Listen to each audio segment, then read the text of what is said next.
सैयदना फ़ारूक आज़म उमर बिन अल-ख़त्ताब रज़ी अल्लाह अन्हो के वक़्त खिलाफत में हस्ब कदीम दरियाए नील का पानी खुश्क हो गया। चूँकि ज़माने जाहिलियत में दस्तूर था कि हर साल एक जवान खूबसूरत लड़की ज़ेवरात से आरास्ता करके दरिया को भेंट चढ़ाई जाती थी, तब जाकर दरिया जारी होता था।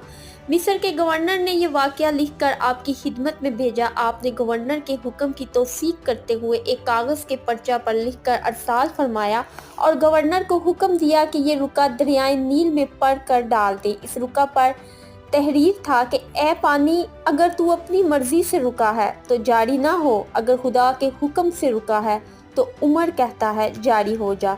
जब रुका पढ़कर पानी में डाला गया तो पानी जोश मारता हुआ जारी हो गया। इसके बाद आज तक इसका पानी खुश्क नहीं हुआ।